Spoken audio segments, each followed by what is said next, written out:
Você pode dar um glória a Deus bem alto? Amém, que alegria receber todos vocês aqui. Aproveite para cumprimentar quem está aí do seu lado, quem está atrás de você. Diga da bênção de estar aqui reunido. Feliz de ter você aqui, meu irmão, minha irmã. Cumprimente as pessoas.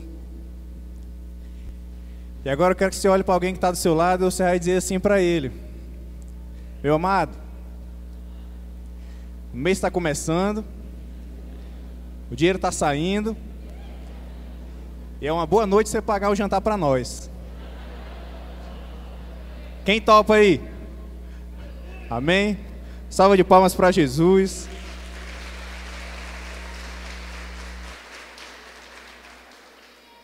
Falando de jantar e falando de coisa boa, lembrar os irmãos que aqui tem um espaguete Fortaleza, um macarrão bem gostoso. Quem gosta de macarrão? Bom demais, né? A gente está na nossa campanha, a gente está recolhendo, igreja, alimentos não perecíveis. Você também que nos visita aqui, tem uma caixinha lá fora. Se hoje você não pôde trazer, próximos cultos a gente vai estar recebendo. E se também você ainda não visitou uma célula, quero te dar essa oportunidade de você conhecer uma célula. E também você pode estar levando seu alimento, um macarrão, um arroz, um açúcar.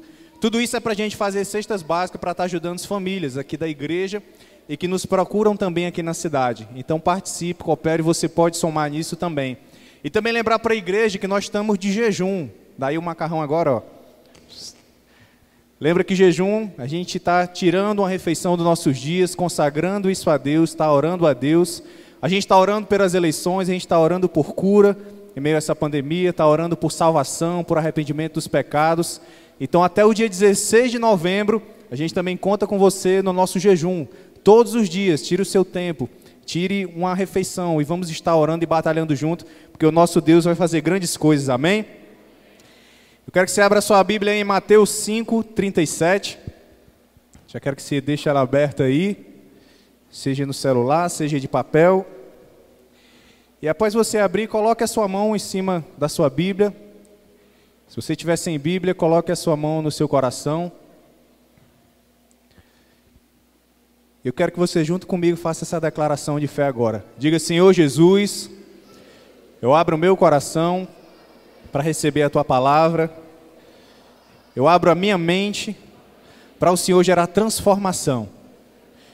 Me encher do Teu amor, me encher da Tua paz e da Tua alegria, mas também me convencer do pecado, da justiça e do juízo, porque eu quero ser instrumento Teu e transformado para a Tua glória. E se você crê nisso, dê um glória a Deus bem forte, em nome de Jesus. Aleluia. Mateus 5:37, pedi para você deixar a sua Bíblia aberta aí. E olha o que diz a palavra. Nós estamos com a série, o nome da série é Sim, Sim e Não, Não, é com base nesse versículo. E diz assim a palavra de Deus: seja o seu sim, sim e o seu não, não. O que passar disso vem do maligno. Jesus está deixando uma direção bem clara aqui para a igreja, para os discípulos, para as pessoas que acompanhavam ele naquela época e que acompanham hoje também. Na nossa palavra, naquilo que nós declaramos, naquilo que nós vivemos, não há um ambiente cristão para dúvida. É sim ou é não. Eu também lembro aos irmãos que na caminhada com Cristo não existe aquela história de eu ficar em cima de muro. Aqui é o lado de Deus e aqui é o diabo. Não. Não existe esse negócio em cima do muro. Ou você está do lado de Deus ou você não está. E como é que nós nos colocamos do lado de Deus? Como é que nós nos colocamos numa vida que agrada e glorifica a Deus? Você já está aqui na igreja. Isso já é um grande passo que você tomou hoje. Você já está aqui para adorar a Deus, você já está aqui para entregar suas orações a Deus, você já está aqui também para pedir perdão a alguma coisa a Deus, algum irmão, alguma situação. Então esse já é um passo decisivo para que o seu sim, sim e o seu não, não agrade a Deus e jamais venha de algo do maligno. Amém? Então essa é o versículo-chave da nossa série que estamos meditando esse mês. Jesus ele estava falando isso no Sermão do Monte e ele estava fortalecendo a índole, o caráter e a vida daqueles discípulos, e nós somos discípulos de Jesus também.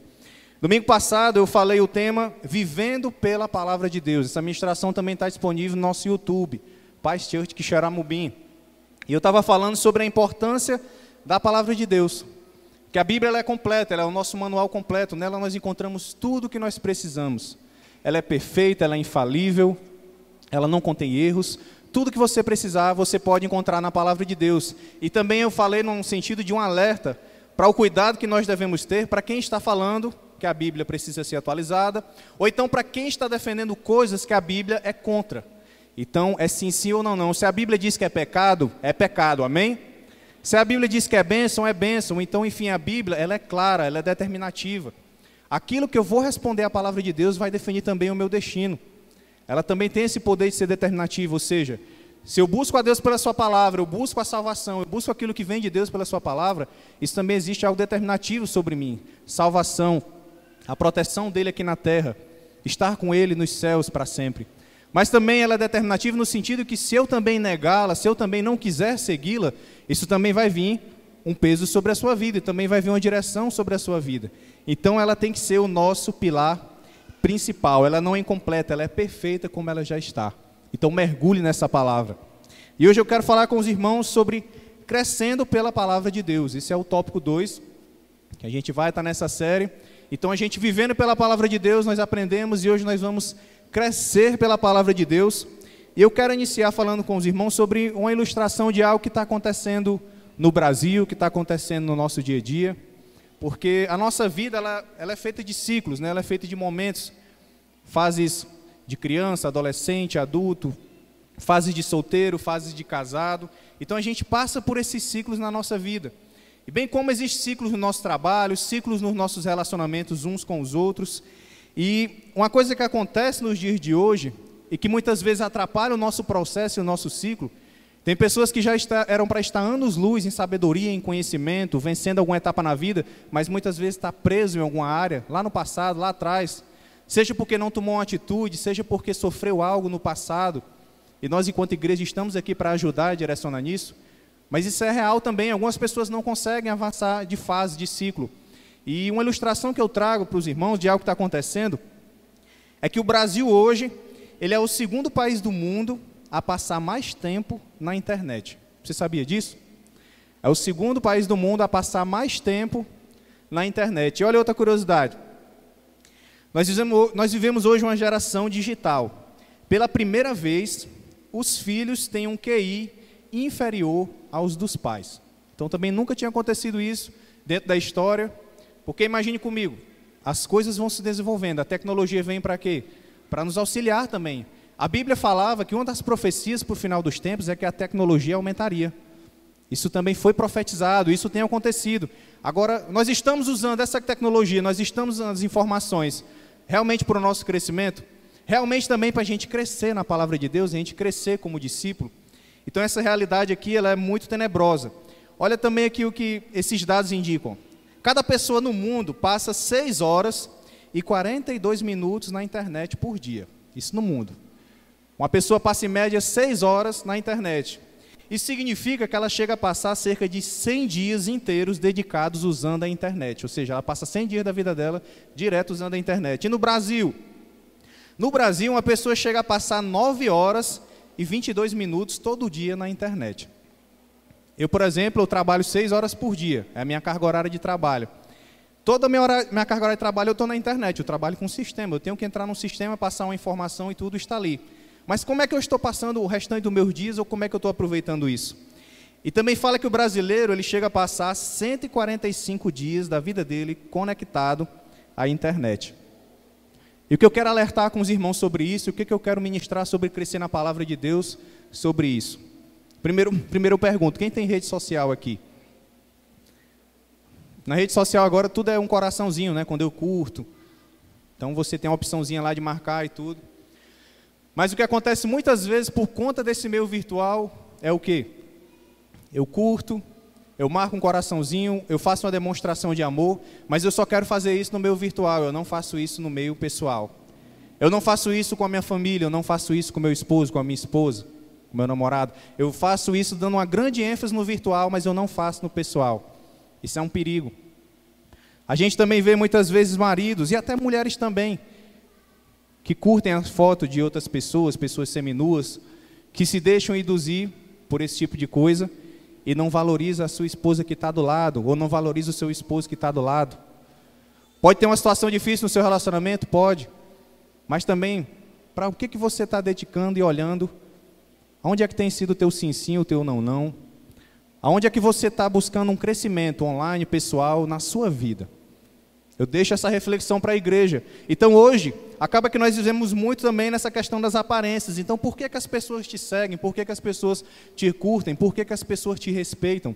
Pelo que as pessoas te respeitam? E também a gente vê muito uma posição de pessoas da igreja, onde elas só são igreja somente quando estão domingo no culto, mas a sua posição como cristão é em todo lugar, meu irmão. Você escolheu seguir a Cristo e carregar a sua cruz. Então enquanto eu estou carregando a minha cruz, eu devo honrar a Ele. Amém? Então isso também serve de alerta. Muitas vezes na internet eu posso demonstrar ser quem eu for e pessoalmente ser outra pessoa. Está induzindo as pessoas ao erro. Está gerando mentiras. Está jurando falso testemunho. Quando Jesus fala do sim, sim, no não, não, esse versículo que é o chave da pregação, ele também está falando sobre o que você jura no nome de Deus, você honre. Você decidiu seguir a Ele, você honre isso. Você decidiu participar de uma igreja, você honre isso. Você entrou no relacionamento, você casou, você tem os seus pais vivos, honre a eles também. E se você estiver com a sua esposa agora aí do lado, se você estiver com os seus filhos aí do lado, se você estiver com os seus pais aí, eu quero dar uma oportunidade de você honrá-los agora. Olhe para ele, dê uma palavra de bênção, de amor, de carinho. É da sua família, você pode dar um abraço aí. Você já está junto dentro de casa mesmo. Aproveite para honrar a vida dessa pessoa. E se você está sem nenhuma pessoa da sua família aí, você está sozinho, então olhe para um irmão e cumprimente esse irmão. Quero dizer para você que eu te amo em Cristo, que Jesus te ama. Diga para ele, declare isso na vida dele. Faça isso, vamos sentir essas feições cara a cara, olho no olho. Nada só de virtual. Amém? Então muitas vezes esses são os erros que acontecem. E olha o que fala aqui em Romanos 8, versículo 5. Romanos 8, versículo 5. Porque as pessoas que vivem de acordo com a natureza humana têm a sua mente controlada por essa mesma natureza. Mas os que vivem de acordo com o Espírito de Deus têm a sua mente controlada pelo Espírito. E agora Paulo ele reforça isso e acrescentando algo mais. Olha agora o versículo 6, ele diz assim, ó. As pessoas que têm a mente controlada pela natureza humana acabarão morrendo espiritualmente. Olha o perigo que ele fala aqui. Mas os que têm a mente controlada pelo Espírito de Deus, coloca a sua mão sobre a cabeça e diga, a minha mente é controlada pelo Espírito de Deus. Aqueles que têm a mente controlada pelo Espírito de Deus é que falam, ó, terão a vida eterna e a paz. Então, o que tem te controlado, o que tem te dominado, o que você tem se baseado para as suas decisões, aquilo que você jura, aquilo que você declara. Então, isso é muito importante para a gente avaliar a nossa vida cristã. E quando eu falo aqui de crescer na palavra de Deus, é porque nós temos vários momentos com Jesus, o momento do encontro, o momento onde a gente se desenvolve, o momento onde a gente está em comunidade quanto igreja, o momento onde a gente serve, mas você foi feito sempre para crescer, para ir para um nível maior. Você não foi feito para ficar estagnado, você foi feito realmente para ir para um nível maior com Jesus. Amém? Nós fomos feitos para isso, na sua vida pessoal, na sua caminhada cristã, em todas as áreas da sua vida. Você não foi feito para ficar estagnado, não. Mas algo que é chave para aqueles que seguem a Cristo, que a palavra de Deus nos alerta aqui, é você ter a sua mente controlada pelo Espírito. E existem vários benefícios disso, e eu quero falar de um personagem hoje, que vai ser o apóstolo João, que a gente vai estar vendo como é que a vida governada por Espírito mudou a vida dele. Mas como é que eu posso buscar mais direção de Deus, pastor? Como é que eu posso viver mais pelo Espírito?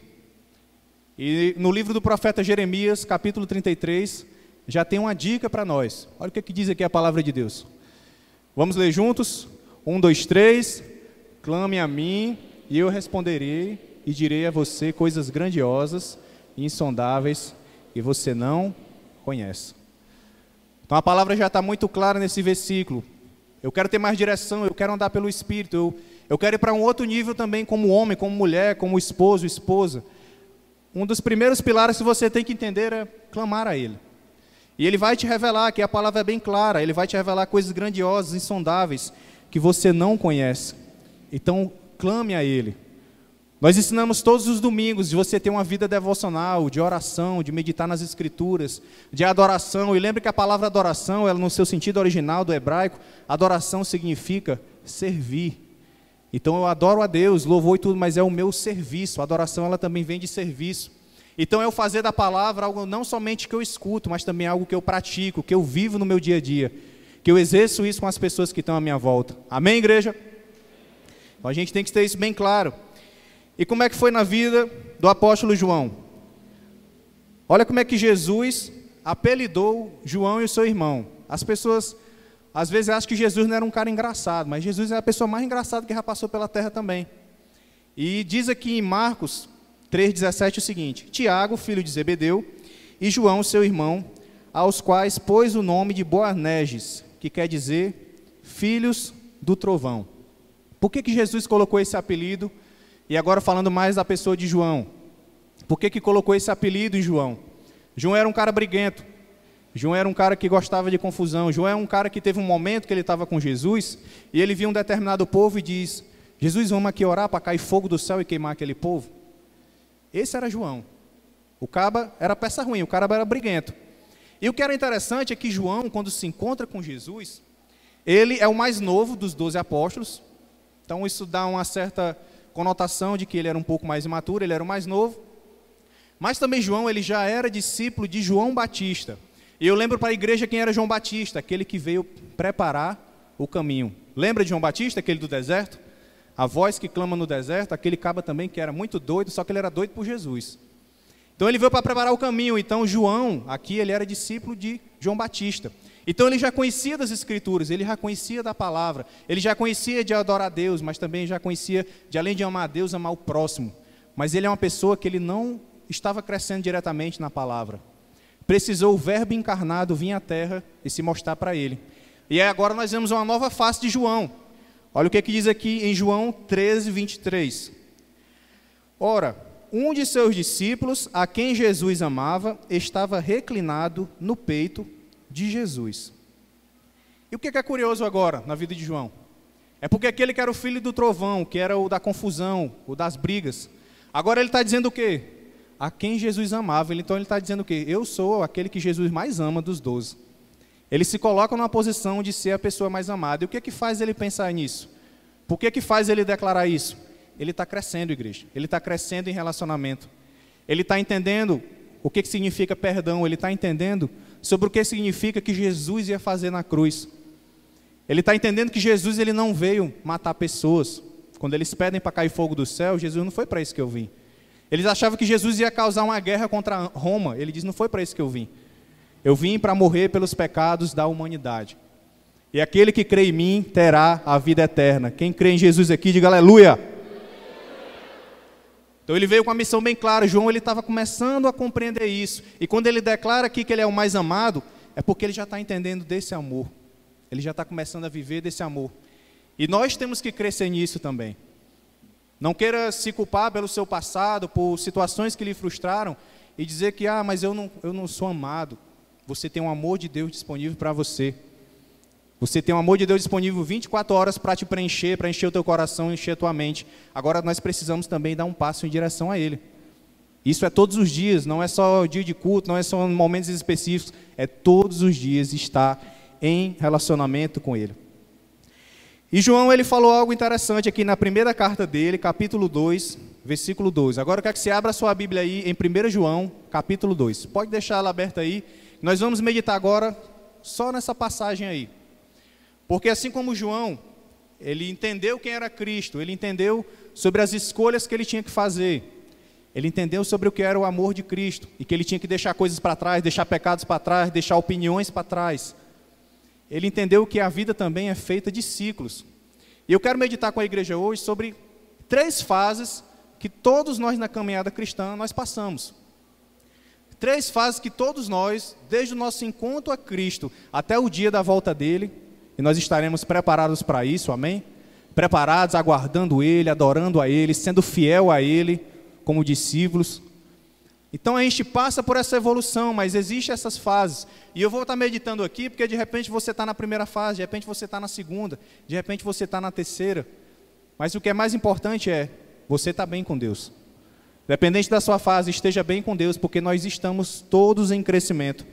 E em 1 João 2, Diz assim a palavra de Deus: filhinhos, eu escrevo a vocês porque os seus pecados foram perdoados, graças ao nome de Jesus.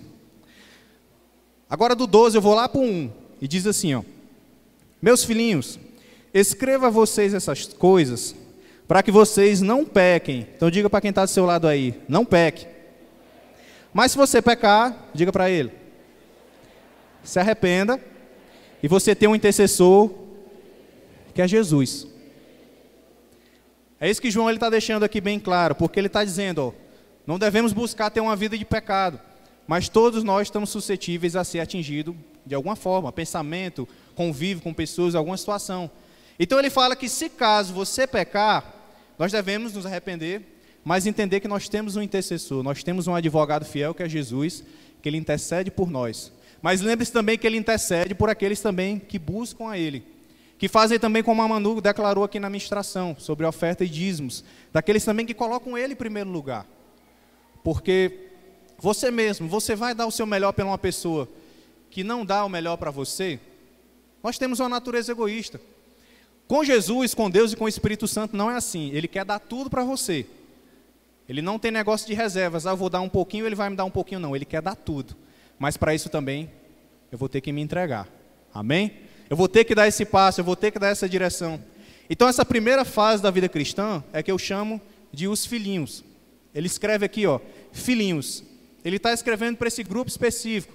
E talvez você se lembre aqui de pessoas que são crianças, pessoas que começaram na caminhada na fé. E realmente, a conotação que ele fala é isso. Pessoas que entregaram a vida para Jesus há pouco tempo.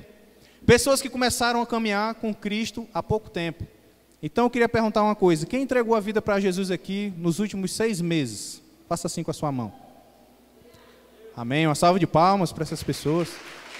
Aleluia. É a melhor decisão que a gente pode tomar na vida. Aqui ele está falando para os filhinhos, então ele está falando para as pessoas que começaram nessa caminhada, que iniciaram essa etapa, mas ele alerta de algumas coisas. Porque o que acontece? É uma fase do novo nascimento, o meu primeiro batismo. O primeiro batismo é eu entregar a minha vida para ele, depois vem o das águas e também tem o batismo do Espírito. Dia 12 de dezembro é o nosso batismo nas águas aqui na igreja, amém? Se prepare. Então existe essa etapa. Ele também alerta para essas pessoas que estão começando, mas que serve para todos nós, independente do seu tempo de igreja, de não pecar.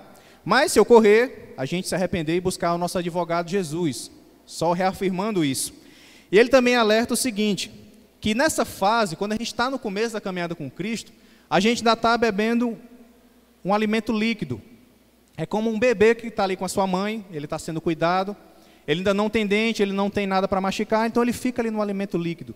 Então realmente a pessoa chega na igreja, entrega a sua vida para Jesus e tudo, ela precisa ter compreensão mais clara dos pilares da fé, dos rudimentos da fé, para depois entender coisas mais específicas e profundas. Então aqui ele também está falando dessas pessoas.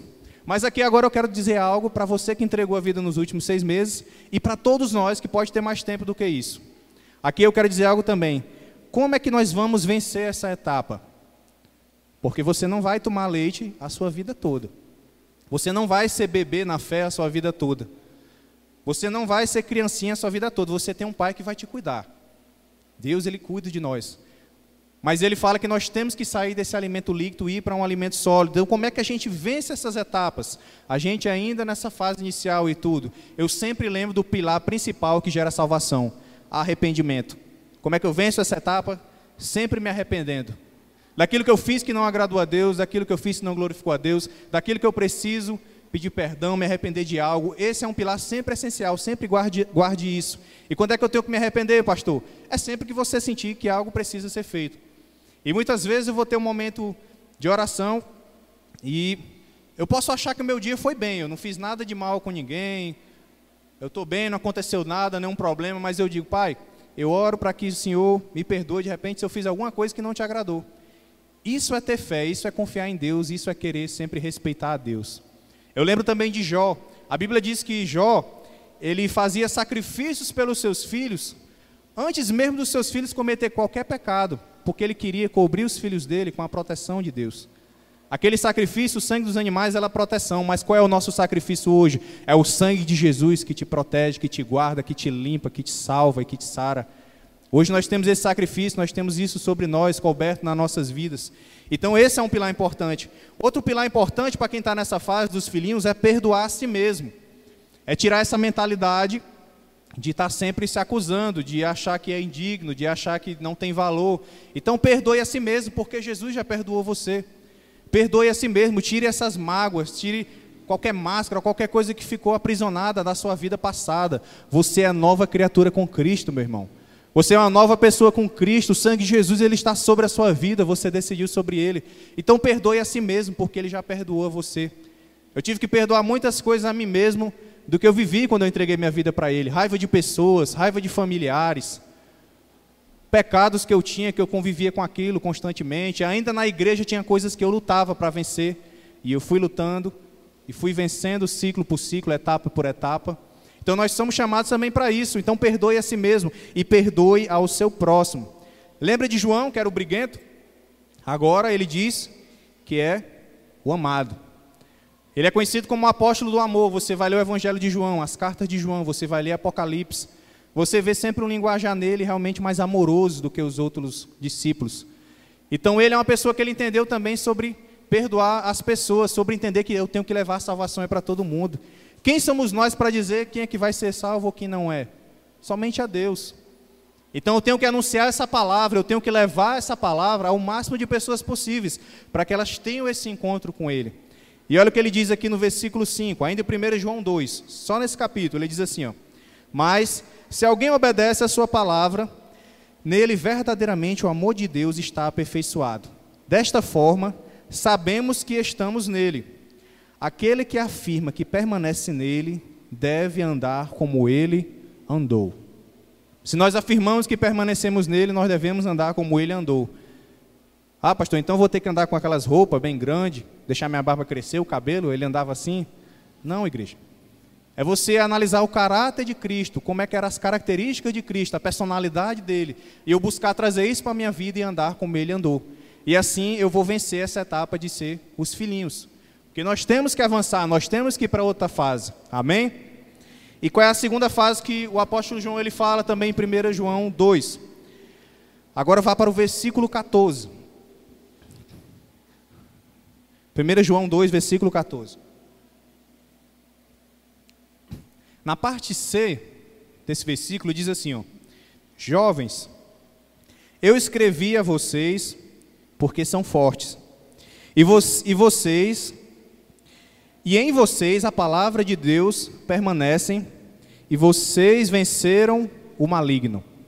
Então só ler novamente: jovens, eu escrevi a vocês porque vocês são fortes, e em vocês a palavra de Deus permanece, e vocês já venceram o maligno. E quando fala aqui de jovens, a gente lembra também do público jovem, também faz referência a isso, mas aqui também está fazendo referência já a um outro nível espiritual. Eu já não sou mais filhinho, eu já sou jovem, eu já estou numa outra fase espiritual, eu já tenho mais conhecimento sobre o que é a Bíblia, eu já passei de fases como o batismo, eu já entendo princípios de honrar a Deus, eu já não caio nos mesmos pecados, eu já não estou preso em coisas que me tormentavam do meu passado, eu já entendi a minha identidade em Cristo, eu já passo a incorporar isso na minha vida. E ele continua, no versículo 15 diz: não amem o mundo, nem o que há nele. Se alguém ama o mundo, o amor do Pai não está nele. Pois tudo o que há no mundo, a cobiça da carne, a cobiça dos olhos e a ostentação de bens, não provém do Pai, mas provém do mundo. Então ele faz um alerta a essa fase espiritual que nós vivemos, que ele coloca aqui como jovens, mas aqui também são coisas que atingem especialmente os jovens. Tem alguém que tem mais de 120 anos aqui? Mais de 120 anos? Não, né? Então, todos nós até 120 anos, que é a data limite que a Bíblia diz para uma pessoa viver, está lá escrito, você também deve se declarar jovem, você também deve conservar isso, mas também entender que você deve ir para uma outra etapa. E olha os cuidados que João está falando aqui, porque o que acontece na fase da juventude, ou nessa fase aqui da igreja, quando eu já passei por algumas etapas, é porque eu, consequentemente, eu fico naquela dúvida entre viver na santidade e desfrutar das coisas do mundo. Isso atinge a gente nessa dúvida, quando eu já tenho um ano ou mais um tempo na vida cristã. Eu fico sempre desafiado, eu ainda sou muito tentado ainda nessa etapa, eu ainda estou nessa fase jovem. Também acontece a inconstância. É uma frase também que a gente é muito pegado sobre isso. E o que é que fala de inconstância, igreja? É a inconstância de eu não ter o meu devocional diário. É a inconstância de eu buscar a igreja um final de semana sim, um final de semana não. Eu participar da minha célula uma semana sim, uma semana não. Então eu começo a ter essas inconstâncias. E eu quero te lembrar que isso é uma chave que o diabo quer para poder agir na sua vida, essa inconstância. Porque é tudo que ele se aproveita, a minha inconstância com Deus é uma brecha para ele me afastar mais de Deus. Porque o que ele quer? Ele quer destruir você, ele quer afastar você de Deus. Ele não quer que você seja salvo porque ele já está condenado. Ele já está debaixo dos pés de Jesus. Amém? Ele já está condenado, mas até o dia do juízo dele, e que também será um dia de juízo para todos nós, para toda a igreja, até esse dia a gente deve lutar contra essa inconstância. A gente deve lutar para buscar ter uma vida de santidade também. A gente deve saber na palavra de Deus que diz aqui, ó, vocês são fortes, vocês já venceram o maligno. Então declara aí na vida do seu irmão, você é forte, você tem poder para vencer Satanás, você tem a palavra de Deus, você tem o Espírito Santo.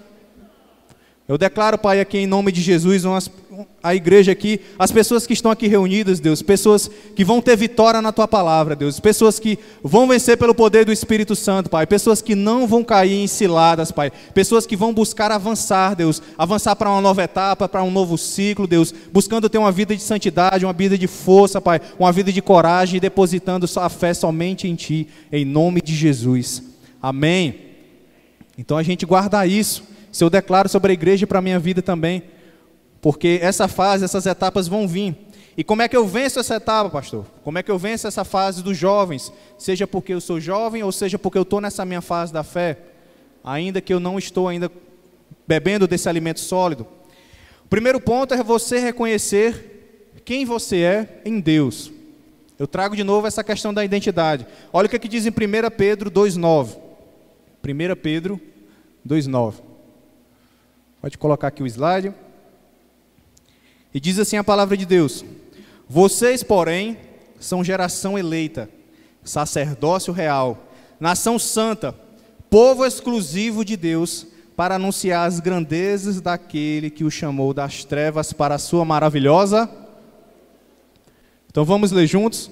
Quero que você leia junto, quero que você declare assim, ó, com as suas mãos levantadas, para você declarar na vida dos irmãos. Então diga assim, ó: nós somos geração eleita, nós somos sacerdócio real, nação santa, povo exclusivo de Deus, para anunciar as grandezas daquele que nos chamou das trevas para a sua maravilhosa luz. Eis o que Jesus fez em você, eis a identidade que Ele dá para você, e que você deve incorporar isso, fortalecer isso no seu coração, e não deixar que nenhum engano de Satanás te tire disso. Então reconheça quem você é em Deus, e também não acredite no que o diabo diz. Nesse mesmo capítulo, João ele faz um alerta sobre o anticristo. O anticristo é todo aquele que nega a Cristo, que nega Jesus. Haverá um tempo, no final dos tempos, que se levantará um anticristo que ele gerará um domínio sobre a terra. E muitos vão se voltar para ele, ele também vai ter um falso profeta, ele também vai ter uma besta, você vai meditar sobre isso lá também em Apocalipse. Mas o que João também alerta é que hoje já existe anticristos no nosso meio. Já existem pessoas que condenam a igreja, que criticam a igreja. Já existem pessoas que muitas vezes vêm para a igreja para tentar gerar algum problema dentro da igreja, movido por Satanás. Mas eu declaro que aqui não tem ninguém assim, amém? Mas existem essas pessoas, existem os falsos profetas, pessoas que se levantam, constituem igrejas, mas na verdade estão buscando um interesse pessoal, na verdade estão sendo controladas pelo diabo. E não estão buscando levar as pessoas para uma vida de salvação, mas para uma vida de condenação. Só que eles conseguem gerar um engano. E como é que eu venço esse engano, pastor? Como é que eu vou vencendo isso? É pela palavra de Deus, é seguindo essas orientações, é avançando de fase. É sempre indo para um nível maior. Então não caia nas mentiras do diabo. E você também, um outro ponto, é conhecer o que é desde o princípio. É o terceiro ponto que eu deixei para você sair da fase de jovem e já ir para uma outra fase, que eu vou entrar agora. Quem é que é desde o princípio, igreja? Jesus. Eu vou perguntar de novo, você vai dizer o nome dele bem alto. Quem é que é desde o princípio? A palavra de Deus fala que Ele é aquele que era, Ele é aquele que é, e Ele é aquele que há de vir. Então eu reconhecer aquele que é desde o princípio, e quando eu reconheço isso, é o entender que Jesus ele já tem a vitória. É entender que Jesus ele já decretou no momento que Ele foi para a cruz. O que foi que Ele declarou? Está consumado. E se está consumado, não tem mais volta. Se está consumado, está feito. Sabe quando você faz um trabalho, alguma coisa no seu dia a dia, e você termina, assina embaixo, está entregue, está feito, não tem mais o que mexer. O seu chefe não vai pedir mais nenhuma alteração. E você entrega e fica despreocupado. Jesus, ele cumpriu a missão dele, ele diz, está consumado, eu já assinei, está declarado, está decretado aqui. Então, reconhecer quem Ele é desde o princípio. Eu sempre lembrar que o bem sempre vai vencer o mal. Que Jesus, ele sempre vai vencer Satanás. Então, assim você não se deixa dominar, assim você não se deixa influenciar, assim você não deixa que essas mentiras fiquem atormentando você, porque Jesus sempre vai vencer no final. E se você crê nisso, diga glória a Deus. Amém. Olha a terceira fase da vida cristã. Falei dos filhinhos, eu falei dos jovens, e qual é a terceira fase da vida cristã que João traz nessa palavra? Ele agora fala dos pais. Onde estão os pais aqui nessa noite? Você que é pai, mãe. Essa palavra também é para você, mas como eu também falei, aqui são fases da caminhada cristã. Talvez você seja um jovem e talvez você já tenha conseguido chegar a uma maturidade de um nível de pai ou mãe espiritual. E olha o que ele diz aqui, pais, eu lhes escrevo porque vocês conhecem aquele que é desde o princípio.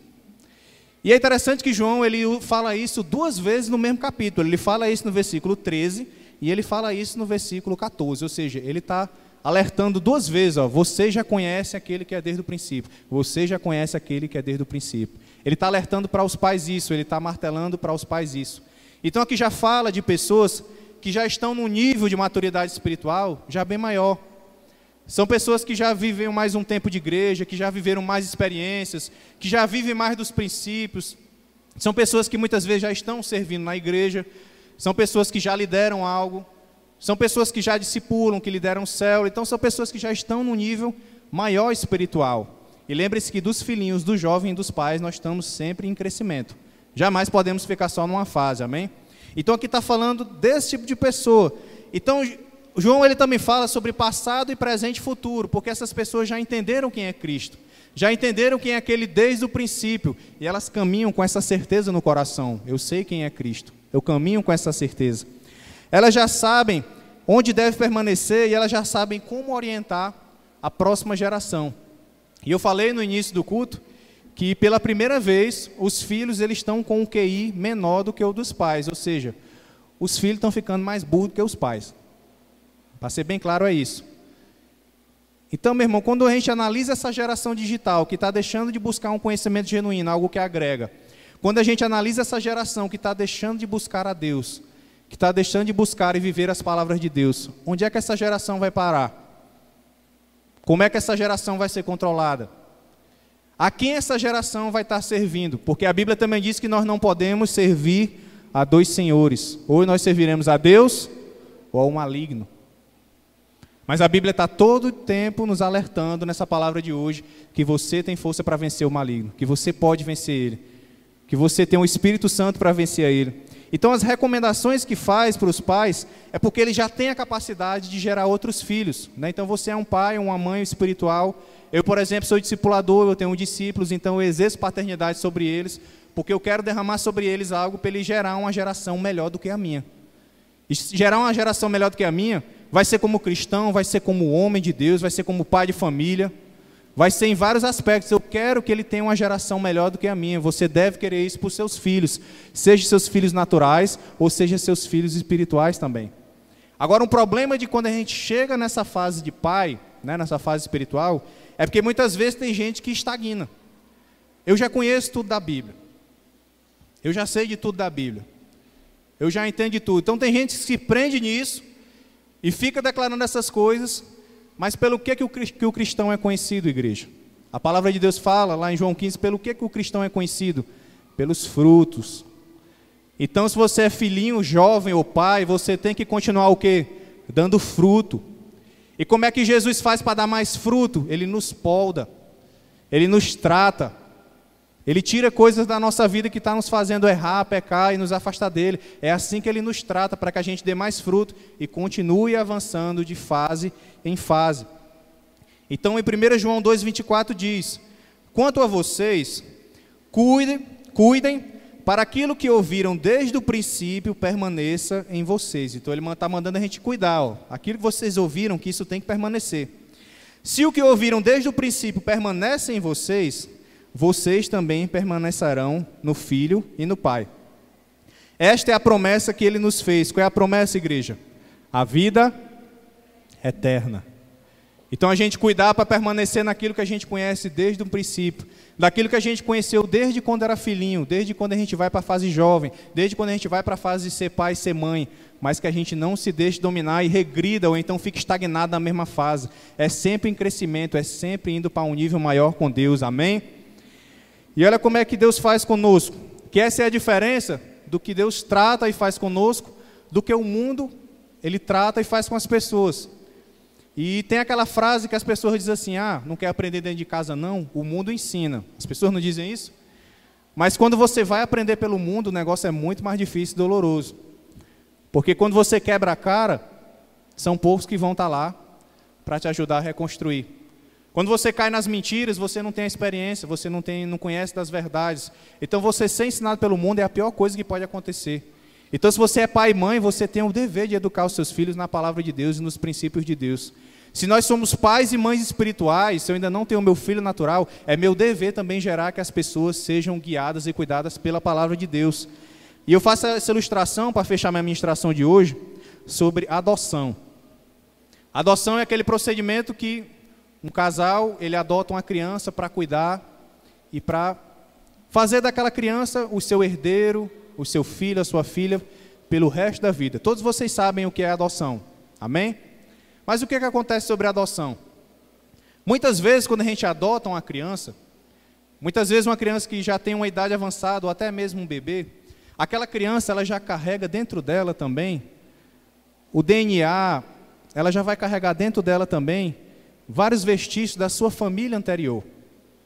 E muitas vezes os pais eles vão pegar aquela criança na expectativa de que ela seja algo, mas às vezes ela não vai atender aquela expectativa. E não é que ela é uma criança com problema não, a questão não é essa. A questão é, eu adoto, eu crio uma expectativa de gerar filho ou uma filha em algo, mas às vezes eu não consigo chegar lá, porque ela também já carrega algo que vem dos seus pais anteriores. Então a adoção no mundo natural, nem sempre você vai conseguir o nível que você quer. Nem sempre as pessoas vão conseguir colocar dentro daquela criança, dentro daquele filho, daquela filha, tudo que eles desejam, porque ela já carrega algo que vem dos seus pais passados. E muitas vezes as inclinações dela vai ser para outra, as direções dela vai ser para outra. Então a adoção no mundo natural vai ser isso. Mas eu estou só querendo que vocês entendam que a adoção é bênção para cuidar de pessoas que às vezes estão órfãos, e que se a pessoa não for do jeito que você imaginou, ela é uma pessoa perfeita, ela é uma pessoa admirável e ela vai vencer em alguma área. Simplesmente, às vezes, ela não vai ser do jeito que você quer. E nós temos que respeitar isso, amém? Quantos pais, às vezes, batem tanto que querem que os filhos sejam médico, advogado, tenham uma profissão X e tudo isso, mas o cara não se vê fazendo aquilo. E hoje a gente estava num ensaio aqui de manhã e o Lucas falou um negócio interessante, que parece que o tempo passou ligeiro aqui do ensaio. E ele disse assim, quando a gente está fazendo o que a gente gosta, o tempo passa ligeiro. E como é bom a gente fazer o que a gente gosta, não é verdade? Agora, como é bom a gente fazer o que a gente gosta, mas a gente também fazer isso de uma forma que agrade a Deus. Aí é melhor ainda, não é não? A gente faz o que a gente gosta, a gente faz de uma forma que agrada a Deus. Aí é melhor ainda. Mas voltando para a adoção, qual é a diferença da adoção do mundo para a adoção com Deus? A diferença da adoção com Deus é que quando nós entregamos a nossa vida para Ele, nós passamos a ser filhos dele. E a diferença do que Deus coloca dentro de nós para o que os pais colocam dentro do filho adotivo é porque o que ele coloca, aquilo está ali selado. Não importa as vivências anteriores, não importa a história anterior daquela criança. Quando Deus coloca algo dentro de você, que é o Espírito Santo, aquilo ali é o selo da promessa. Então nós, quando somos adotados como filhos, adotados por Deus, quando recebemos esse selo do Espírito Santo, isso agora é algo que está dentro de você até o fim da sua vida. Isso é algo que foi selado dentro de você. E assim Paulo declara, em Romanos 8,15, pois vocês não receberam um espírito que os escravize para novamente temerem, mas receberam o espírito que os torna filho por adoção, por meio do qual clamamos, Abba Pai. Essa palavra Abba Pai significa paizinho, então fala de intimidade. Eu chamar a Deus de meu paizinho. E muitas vezes a gente ora e faz isso. E a gente pode fazer isso. Mas aqui está falando de quando Deus ele nos adota, quando nós entregamos a vida para Ele. E aqui somos adotados como filho. E Paulo ele diz mais no versículo 17. Se somos filhos, então somos herdeiros. Herdeiros de Deus e co-herdeiros com Cristo. Se de fato participarmos dos seus sofrimentos, para que também participemos da sua glória. Então você foi adotado como filho quando entregou a sua vida para Cristo. A Bíblia fala agora que você é herdeiro de Deus, que você é co-herdeiro de Deus, que tudo aquilo que vinha sobre Jesus Cristo também vai estar vindo sobre você. Agora a Bíblia também fala que nós temos que ser participantes nos momentos de sofrimento, para também ser participantes nos momentos de glória. E aí entender que na caminhada aqui na terra, igreja, vai ter momentos que a gente vai participar de momentos de sofrimento, vai acontecer uma pandemia sobre o mundo, vai acontecer alguma crise econômica, alguma crise política, alguma situação, mas a nossa fé está alicerçada em Deus. A minha coragem, a minha disposição está alicerçada em Deus, a minha esperança está em Deus, não é em homens. A gente está às vésperas da eleição e muita gente se entregando, se rendendo para candidato A, candidato B. A tua esperança tem que estar em Jesus Cristo. Não é em homens e mulheres aqui dessa terra não que vão voltar para o pó. Todos nós vamos voltar para o pó. Então Ele é que é a nossa maior esperança. Nele a gente pode clamar, Abba Pai. Nele a gente pode dizer, meu paizinho, me ajuda. Eu já fui adotado por Ti, eu já entreguei a minha vida para Ti. Eu já me rendia para Ti. Então nada mais vai importar daquilo que vier me atingir nessa terra. Porque se eu participo dos sofrimentos contigo aqui, eu também participarei da Tua glória. Se você recebe essa palavra, aplauda o nome de Jesus.